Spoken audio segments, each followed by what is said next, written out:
Assalamu alaikum dear students. Today's our lesson is chapter number 2 the silver lining चांदी की धारी चांदी की लाइन यानी किताब। जी ऑथर जो है मुसन्निफ़ उसका नाम है स्टोरी का मुसन्निफ़ है डॉक्टर चमन नहल। डॉक्टर चमन नहल ने अपना एक ज़ाती तजर्बा वो बयान किया इस स्टोरी में।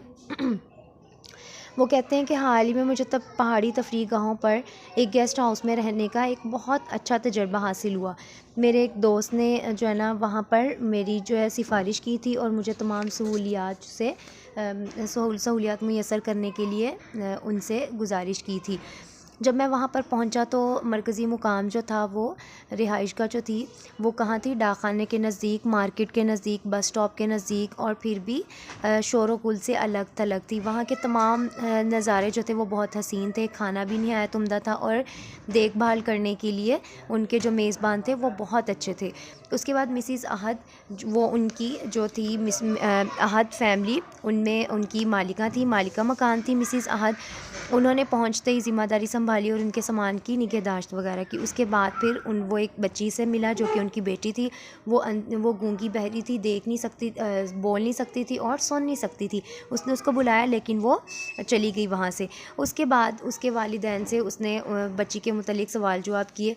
अब ज़्यादा टेंशन बच्ची की थी। उसको टेंशन होती थी कि वालिदैन जो है वो बच्ची के बारे में गुफ्तगू जब करते हैं तो वो भी परेशान होते हैं और बच्ची भी बहुत ज़्यादा परेशान होती है। जब भी कोई नया गेस्ट आता है तो वो बच्ची के मुतालिक गुफ्तगू करते हैं और ना जो उनकी बेटी थी वो भी बहुत ज़्यादा हेजिटेशन फ़ील करती थी और जो गेस्ट आने वाले होते थे उनके साथ ज़्यादा घुलती मिलती नहीं थी। फिर जो था इनके कहने पे, मुसन्निफ़ के कहने पे उसने एक पर्ची लिखवाई, उस पे एक पेपर लिखवाया, उस पे प्रिंट था कि बच्ची जो है वो जो भी नया आने वाला गेस्ट होता उसको वो पर्ची पेपर जो है वो दिया जाता। उसके ऊपर लिखा होता कि बच्ची जो है वो गूंगी बहरी है, वो बोल नहीं सकती, सुन नहीं सकती, इसलिए आप बराए मेहरबानी बच्ची के मुतालिक गुफ्तगू करने में एहतियात करें ताकि बच्ची को किसी किस्म की अजियत का सामना ना करना पड़े। तो जब तमाम पहले तो उसके पेरेंट्स जो थे मिसिज़ अहद फैमिली जो थी उनके वो इस बात पर एग्री ना हुए कि इस तरह गेस्ट को पर्ची दी जाए, लेकिन मुसन्निफ़ के जो इसरार करने पर वो पर्ची जब थमाई गई तो उनको बहुत ज़्यादा, जब नए आने वाले गेस्ट आते तो उनको ज़्यादा सवालात के जवाबात ना देने पड़ते। इसी तरह वक्त कुछ अरसा गुज़र गया और फिर एक अजीब सा मेहमान आया और उस मेहमान ने जब वो पर्ची पढ़ी तो वो सीधा बच्ची की तरफ गया और उसने बच्ची को जो है वो थोड़ी देर के बाद जब उसके पेरेंट्स वहाँ पे गए, वो उनके पेरेंट्स ने बहुत परेशानी महसूस की कि मना करने के बावजूद ये सीधा बच्ची के पास चला गया। उन्होंने जब थोड़ी देर बाद जाकर देखा तो बच्ची लॉन में उस जो नया नौजवान आने वाला गेस्ट था उसकी गोद में बैठी हुई थी और वो बहुत ज़्यादा खुश थी और खिलखिलाकर हंस रही थी। तो जब उसके वालिदैन ने ये सब कुछ देखा तो वो बहुत हैरान हुए। बाद में जब पता चला कि वो नौजवान भी गूंगा और बहरा था और वो बच्ची के साथ इशारों में जब बात कर रहा था तो बच्ची ने बहुत पुरसुकून महसूस किया और वो उसकी दोस्त बन गई। तो बेटा ये आपकी स्टोरी थी। उसके बाद जो है ना जो मेहमान था उसने ये जो है ना उसने कहा कि मैं भी इसी तरह था, बट मैंने पढ़ा लिखा इन्हीं स्कूलों में, जो स्पेशल स्कूल थे उनमें पढ़ा और मैं अब भी जो है ना एक स्पेशल स्कूल ऑर्गेनाइज़ कर रहा हूँ। वहाँ पे बच्चों को इस तरह की तालीम दी जाती है और अब जो है ना वो उसने ऑफ़र की कि आप अपनी बेटी को भी स्कूल में दाखिल करवाएं ताकि वो भी तालीम हासिल करके पढ़ लिख सके। तो उसके बाद मिसिज़ अहद फैमिली जो थी वो बहुत ज़्यादा खुश थी क्योंकि उनको अपनी बेटी के बेहतर फ्यूचर के लिए जो है वो स्कूल का बंदोबस्त होता हुआ नज़र आ रहा था। तो ये आपका लेसन की जो थी रीडिंग थी। उसके बाद बेटा जो है ना वर्किंग कॉपी वर्क मैं आपको बताती हूँ। कॉपी वर्क हम इंशाल्लाह आज ही देखेंगे। कॉपी वर्क सॉरी स्टूडेंट्स, मैं आपको बहुत ज़्यादा एक्सप्लेन नहीं कर पाती क्योंकि ऑनलाइन क्लासेस हैं। अगर वैसे क्लासेस होती तो मैं आपको पेज की एक एक लाइन, एक एक वर्ड का मीनिंग मैं आपको ज़रूर सिखाती, बट हम चूँकि ऑनलाइन वर्किंग कर रहे हैं तो एक एक वर्ड को एक्सप्लेन करना इट इज़ नॉट पॉसिबल।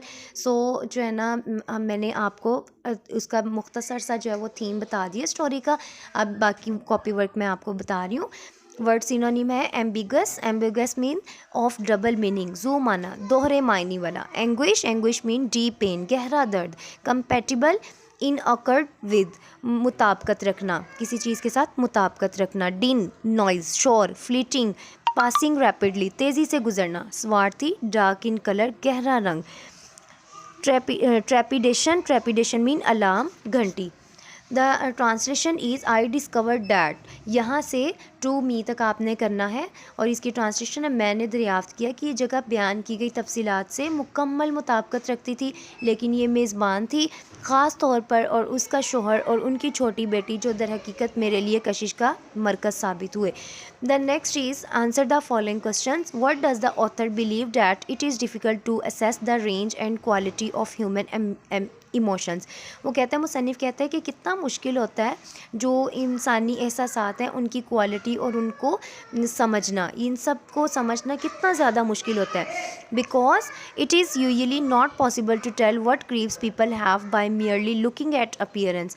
वो कहता है कि कितना ये आम तौर पर मुमकिन नहीं होता और बताना नामुमकिन है कि लोग कितने ज़्यादा अफसुर्दा होते हैं। व्हाट ग्रीव्स कितने दुख पीपल हैव लोग रखते हैं बाय मियरली सिर्फ, मियर कहते हैं सिर्फ को, लुकिंग एट अपीरियंस सिर्फ अपनी ज़ाहरियत को देख कर ही, ज़ाहरियत में ही लोगों में कितना ज़्यादा वो दुख मौजूद होता है इसका अंदाज़ा लगाना नामुमकिन होता है। In what ways the Ahad guest house a suitable place to stay, किस तरह अहद हाउस जो था, गेस्ट हाउस तो था वो रहने के लिए एक सूटेबल यानी मुनासिब जगह थी। It was near the bus stand, market and post office yet far enough away to be peaceful.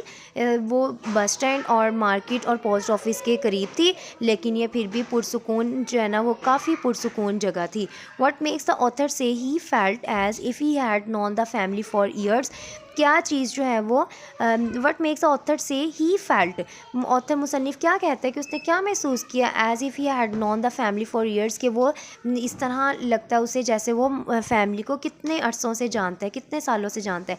The Ahads were very kind to their guests, Ahad जो थे, अहद फैमिली जो थी वो अपने मेहमानों के साथ बहुत मेहरबान थी। And were friendly and hospitable, और बहुत दोस्ताना और अच्छी मेज़बान थी, यानी अच्छी मेज़बानी करने वाले वो लोग थे। इसलिए मुसन्निफ़ को लगता था कि वो उनकी फ़ैमिली को कई सालों से जानता था। तो ये आपकी आज की वर्किंग कंप्लीट हुई। चैप्टर में बस हम इतनी ही वर्किंग करेंगे, उसके बाद नेक्स्ट इंशाल्लाह हम फिर जो है ना नेक्स्ट लेक्चर में करेंगे। Okay students, take care of yourself.